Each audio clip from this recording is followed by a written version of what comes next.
Hi there everyone! Sam Harris and Jordan Peterson are two very prominent public intellectuals, and their opinions, to say nothing of their personalities, have made them into divisive figures who are located, I believe, broadly on the centre-right of the socio-political spectrum. You may disagree with my appraisal, but one thing I'm prepared to bet is that neither one of them ever specifically set out to be divisive, and shouldn't we be starting there?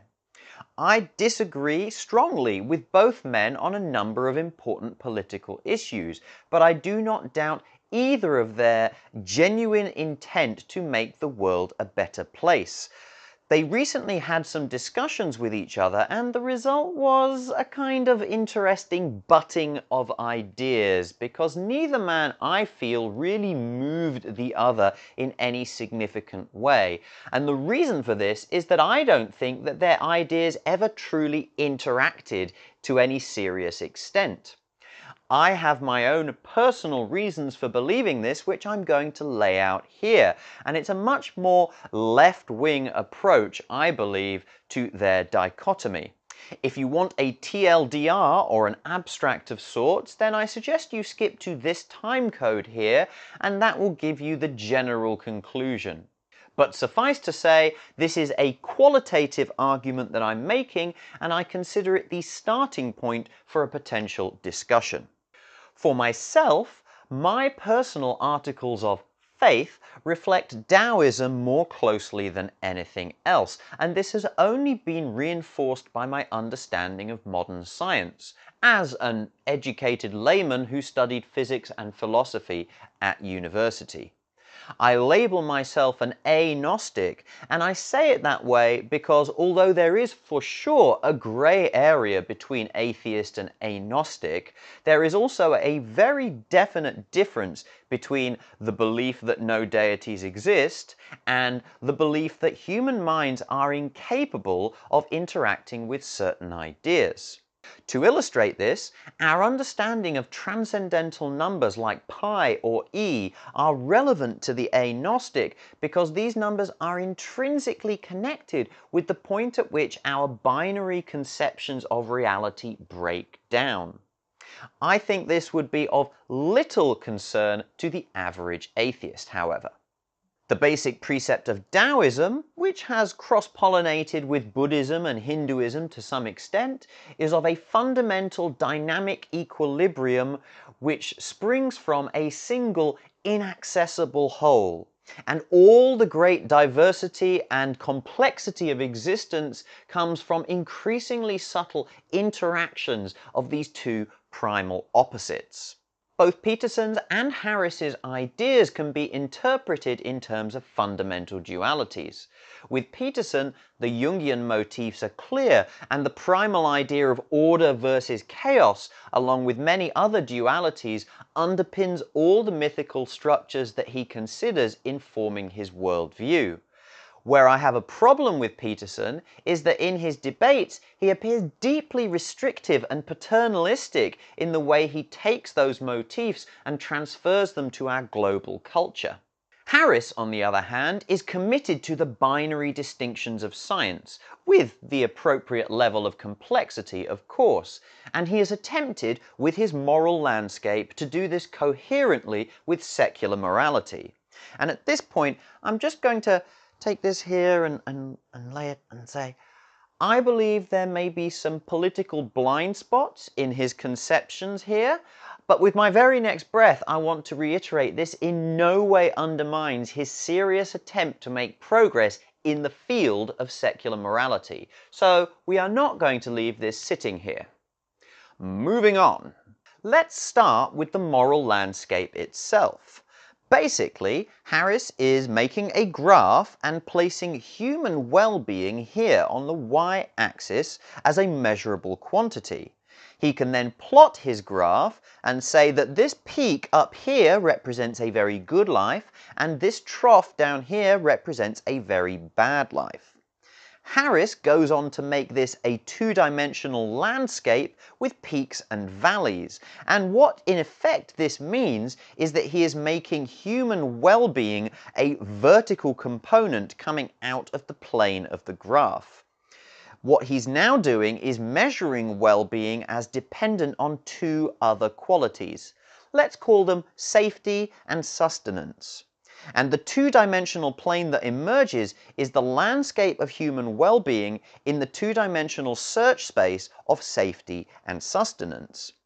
And maybe this is the low part of the function, and here is the high part of the function, but there is a very deep hole in the landscape here and a very high peak in the landscape there.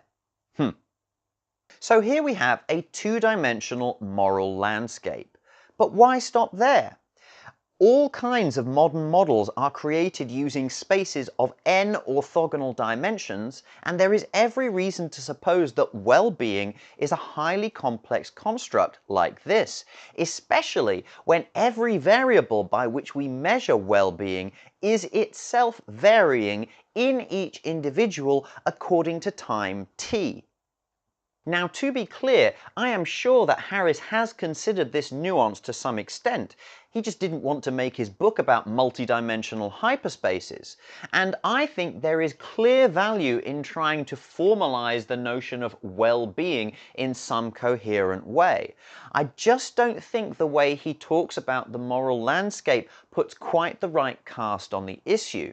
I would say that at this point in history and evolution, we are better able to predict the weather than we are to create a coherent, formal well-being function for humanity, especially one which is durable through time. Although I think we also need to cut Harris some slack and agree with him that much of the reason for these failings is due to a lack of temerity on the part of scientists and an obedience to certain possibly outmoded ideas. Which brings us to Jordan Peterson. Peterson is also a complicated figure politically, but his psychological credentials are not in dispute.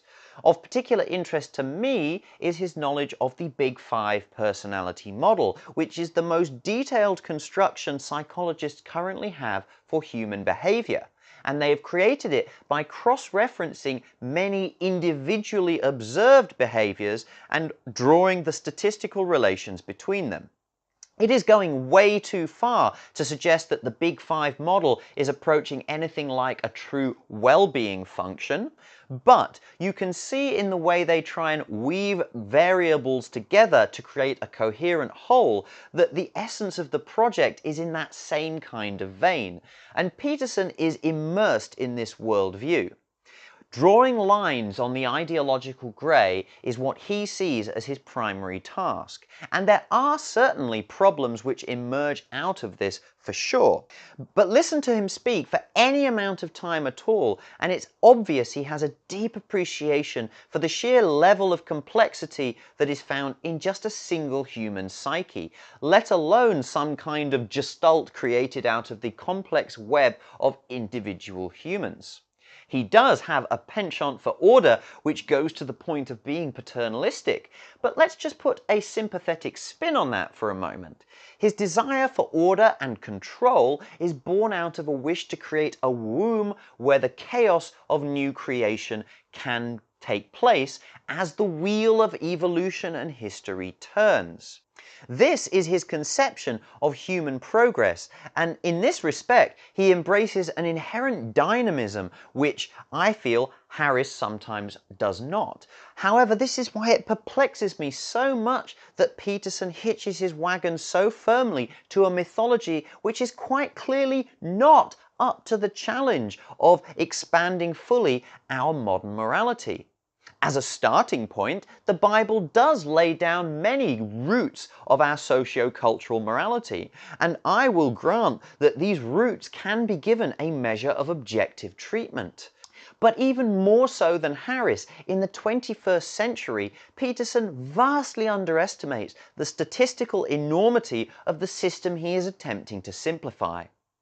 I want to draw Peterson and Harris towards a grey area which both are, to some extent, opposed. But I want to admonish any moral relativists too. The drawing of lines on ideological greys is not just useful for the functioning of society, it is essential. And as we expand our levels of complexity, it is always with the presupposition that lines of navigation will need to be drawn. The reason I want to draw Eastern thinking into this is because it is only in the East that we get a really serious treatment of the statement A and not A. This is how Bart Costco puts it in rather more Western logical terms in his book Fuzzy Thinking. But at the very core of Eastern thinking is a point of fundamental contradiction beyond which all sense of distinction ceases to have any meaning at all. One very important set of Zen passages is called the gateless gate, or even more esoterically, the barrierless barrier. And I expect fans of Harris to start to take issue with me around here.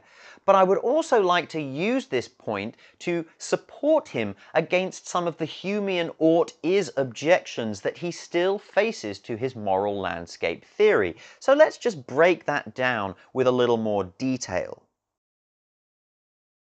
Let's consider set A, the empirical redness of two apples. If apple 1 is green and apple 2 is red, then set A is found at the point 0, 1. The negation of this set is that apple 1 is red and apple 2 is green. This is not A at the point 1, 0. Costco completes the binary square by pointing out that the law of excluded middle, A or not A, is shown at the unity set of 1, 1.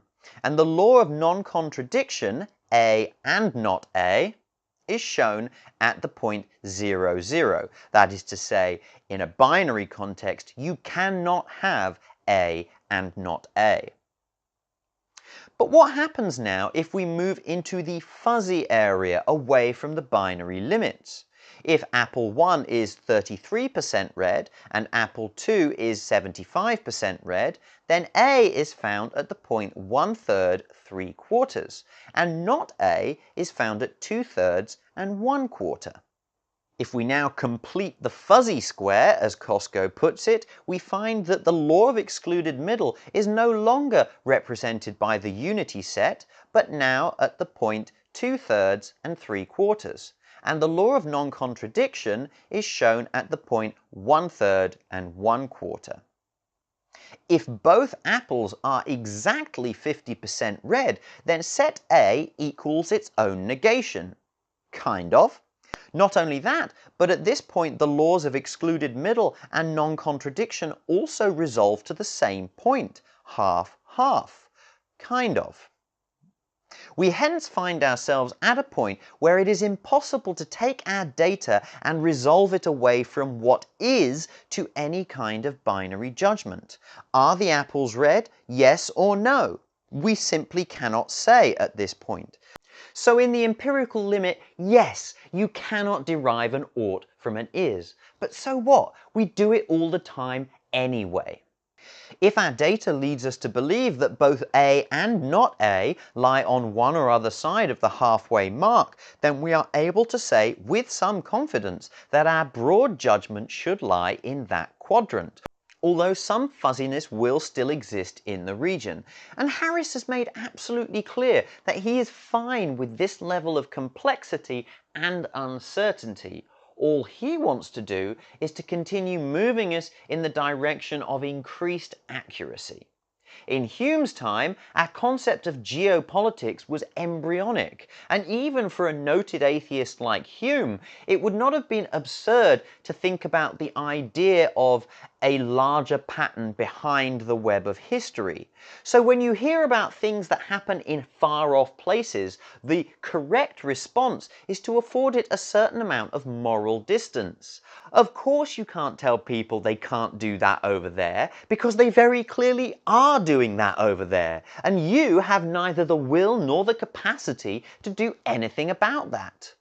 Today, we are living in a shrinking world with a growing energy budget, and the existential responsibility has been clearly placed on us as a species to take a census of our various oughts and ises and to decide what relationship there might be between them, to decide whether we are in fact closer to A or not A, and think about how the degree of fuzziness will affect our proportionate response. Let us return to the moral landscape and remember that this two-dimensional surface of well-being is just a proxy for something similar in n dimensions. To help with this, let's visualize it in 3 dimensions. Here we have a sphere that is filled with 2 different liquids in an ordered arrangement, but these 2 liquids are of a radically different temperature. As soon as this sphere begins to evolve in time, this order will start to break down and shift into complexity. In our liquid analogy, this complexity will be determined partly by the temperature differential and the viscosity of the liquids and other macro qualities, but it will also be heavily influenced by atomic and subatomic effects, the microscopic things it is impossible to perceive when you look at the whole system. If we go back to thinking about this as a moral landscape, then these complexities are caused by the individual actions of every individual in the landscape, as well as things like states and every one of the larger structures that we have created. And if we want, we can take a sort of snapshot of this landscape and freeze it at a certain point in time. So what can we say of this morality space at time t? In the simplest terms, and I think this is about the simplest way I can put it, we are looking at the output of a well-being function in a n-dimensional search space, where the n dimensions are n different aspects of human well-being. Every coordinate point in this search space is a situation of possible well-being for someone, some individual whose well-being is fully captured by the search space. This is part of what Harris calls the measurement problem, and although I agree with him that the advances of science and computation will expand our abilities to make these measurements, perhaps exponentially, I think he would also agree that at the present moment we are completely incapable of calculating an instantaneous well-being function for even a single individual, let alone a dynamic one in time for 7 billion individuals. It is somewhere in this mess that not A becomes A, and the inductive forms of Peterson's models become relevant. Look again at our morality space. It contains various structures on the small scale, but these combine to make larger structures on the grander scale, and these structures are more stable and can appear to be almost static over a short enough time frame, much like a cloud may at first glance appear to be stationary. These structures are made real by large quantities of data, and they reveal the form of the landscape. This large crest here has been made out of several smaller crests, but all of the crests are drawn in a general direction by some common disturbance, and this form is what Peterson, like Jung and Campbell before him, captures in myth. To put it explicitly in Peterson's terms, this complex morality space, the output of the well-being function, is the a priori structure that Peterson would see inserted between facts and values. It is metaphorically true as an emergent quality of larger and larger sets of data. And as you trace this system backwards to more simple prior causes, from a Taoist perspective, you get closer and closer to what the Tao Te Ching might call the great integrity. But, as Taoism clearly states, the great integrity is necessarily inaccessible. There is nothing with which we can meaningfully interact which can be called divine. There is no providence. There is only process. But just to make it a little bit clearer how I think Peterson weaves into this, let's look at a few examples, hypothetically, of the moral space. Looking at our 3D model, this protuberance here might represent turn the other cheek, but these cracks are counter cases where one's well-being depends on absolutely not turning the other cheek. And if you turn it around like this, maybe it starts to look a little bit like the Golden Rule, which came from Confucius. Here, we might see something like the Buddha's warnings against excess as a symptom of desire. But turn it this way and, oh, look, there's Aristotle's doctrine of the mean. We can take this kind of formalism and represent it at higher levels too. Peterson puts considerable stock in hermeneutic interpretations of the Bible, and his analyses of, for example, Cain and Abel are highly detailed, rich, and, in the proper historical context, quite compelling. But the proper historical context is 1 to 2 millennia ago, weaving a complex ethical web around an agricultural society in a functionally infinite world. Now, I can actually grant that the parable of Cain and Abel might still have significant relevance to us in this day and age, but I think it's clear that its efficacy has been shielded by cultural noise over the millennia. This is fine, but in the context of a time-dependent moral space, Peterson has, I think, overlooked a number of possible factors. And he has been called out on this, and his responses, I feel, have always been somewhat lacking. He does not take account of a much more complex society where certain edge cases may become relevant. He does not take account of big changes in context, such as the fact that we now know the world is not just not infinite, but increasingly shrinking. He does not take account of differing cultural perceptions, something which Harris also underestimates, but most important of all is the consequence of time.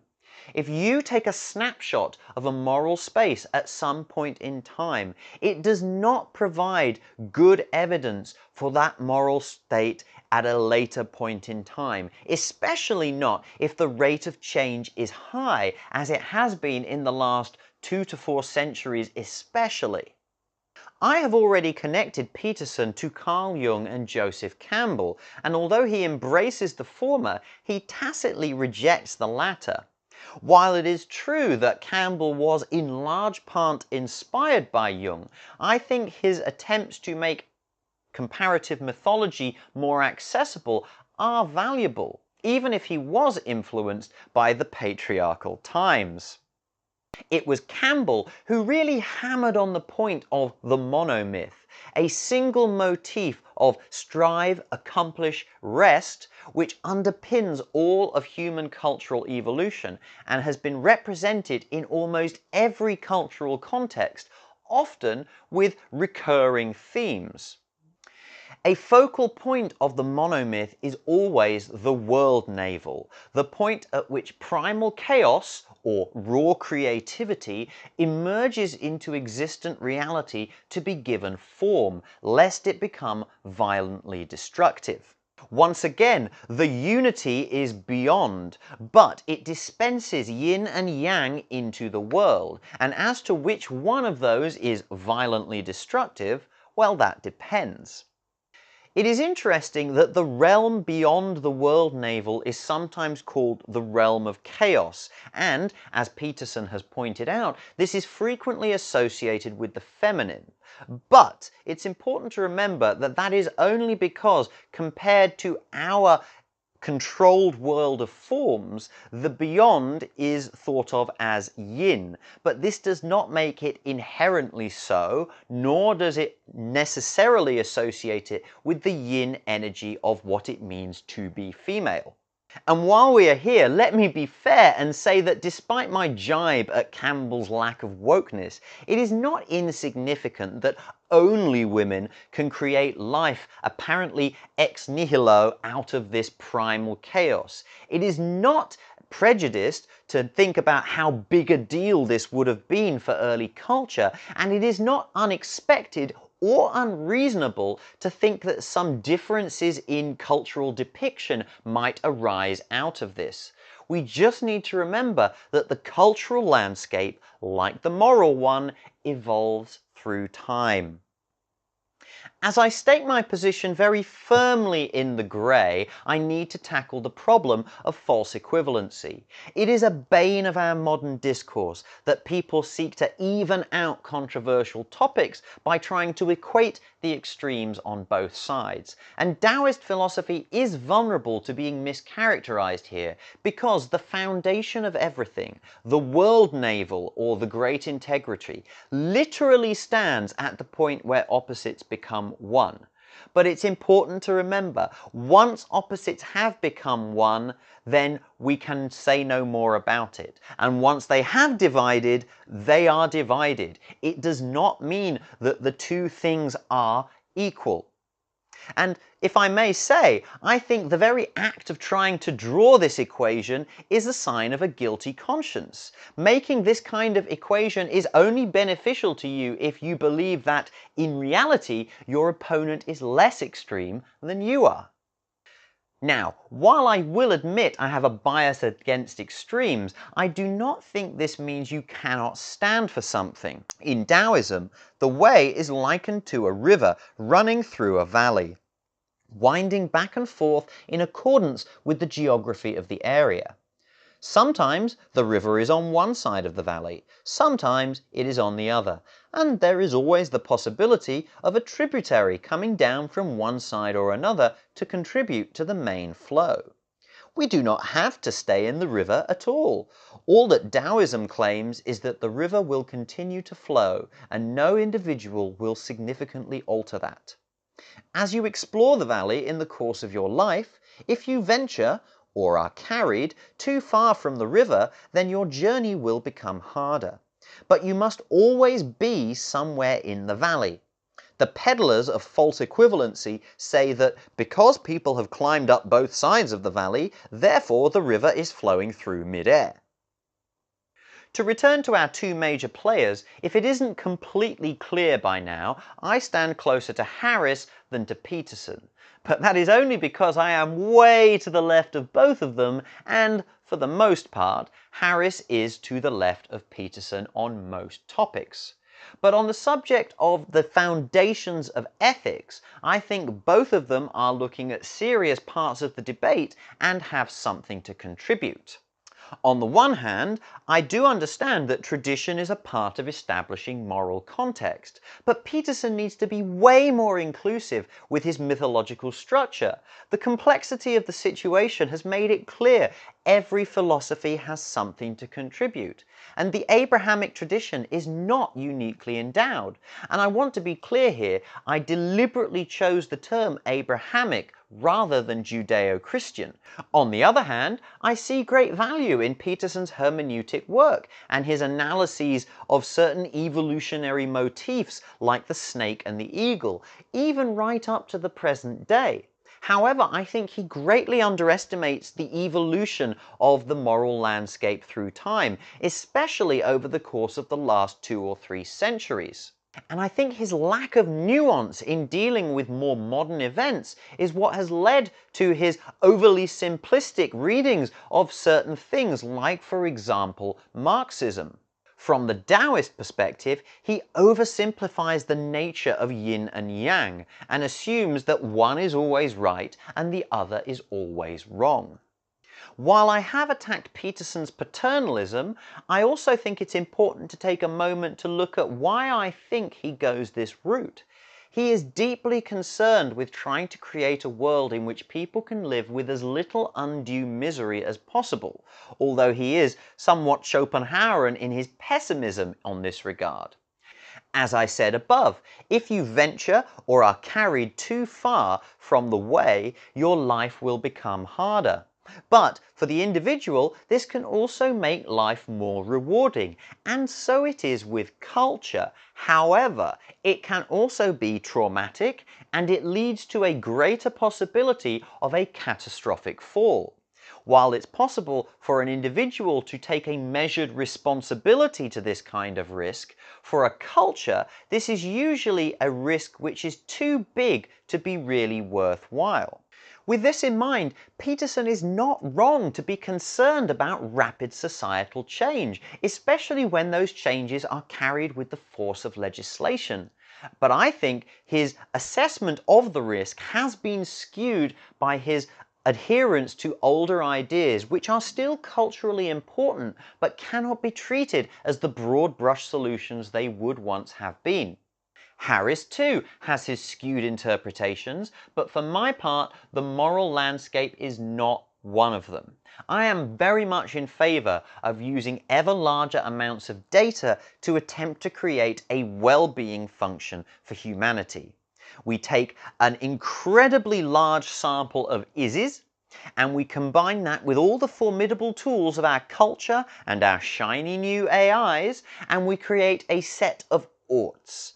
And it will be wrong, and people will disagree, but we will refine it, and over time, if we employ it correctly, and we act as good neighbours by demonstrating it to all the other cultures who have not yet taken it on board, possibly in the face of some provocation, then more and more people will start to agree, and we will see a more consistent shape of the moral space evolving through time.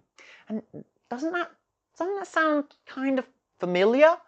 Like it's actually what we've been doing the whole time? Harris is correct, I think, in associating well-being with an appreciation of brain states, and I am mindful of the great advances we have made in describing behaviour in physiological terms. In many ways, I am on the same page with him, but we are not there yet, and one of the things I do think Harris underestimates greatly is the moral impact of being a certain person in a certain position in a certain society at a certain point in history. I want to make clear, I put no stake in assembling those discrete elements into any concept which is an identity. I just think there is a good amount of unexamined complexity in those ideas, because people are fundamentally affected by their socio-cultural perspectives. In the moral landscape, Harris looks briefly at rule's original position, and he concedes that it is a conceptual masterstroke, and then he immediately appears to discard it as it was formed in the absence of true human brain states. As Harris himself is fond of saying, I think there was a baby in that bathwater. All moral landscapes are dynamic once they exist in time, and it will very quickly become the case that the moral landscape we are in is not the one which rule's rational actors were briefed to optimize for. I even think rules goes into this somewhat, although I'll admit it's been a lot of years since I actually read A Theory of Justice. But it does not mean we cannot use this thought experiment, as best we can as non-rational actors, to highlight injustices in our historical context, which is also very much non-rational, because people are deeply affected by their socio-cultural perspective, and it's going to affect the way that someone looks at the moral space as a whole. To go back to our three-dimensional analogy quickly, if you are located at a specific point in the moral search space, then your view of the whole edifice is going to be markedly different from somebody who is situated elsewhere. In conclusion, I think, perhaps unsurprisingly given his background, Harris's moral landscape is largely compatible with many parts of Eastern thought, and I am fully in favour of the idea of a well-being function. However, what Eastern philosophy can bring to the moral landscape, I think, is a sense of humility. For all the great advances we have made, if we look at the mathematics of complex waves and fractals, which I have not even touched on here because I am not qualified, we begin to see the literally infinite levels of complexity that can emerge out of relatively simple systems as they appear to us in macro. Personally, I do believe we can and should attempt to derive binary answers to moral questions from the greyness of facts by using such a well-being function. But we are really only at the very start of this journey. To wrap this up, there is one thing I would say to Harris which I myself struggle with, and it concerns a partial concession to Peterson's endless hedging and question begging over the nature of truth. If Joshu's dog both has and does not have a Buddha nature, and Schrodinger's cat is both alive and dead, should we not consider there might be some kind of koanic meaning available in the idea that God possibly both does and does not exist? The essence of Taoism is form and flux, and we need to embrace both on our way. Peterson and Harris like to draw lines. I imagine they are both above average in subtrait orderliness. And we do need to draw lines to map our way across the ideological grey. But the journey is never ending, and the grey is more massive than we can conceive. Society today has far outpaced the ability of myth to act as a consistent description. And frankly, science is itself falling behind. And there are dangerous possibilities in this which I am myself very worried about. Flux is dangerous, but it is also vital in both senses of the word.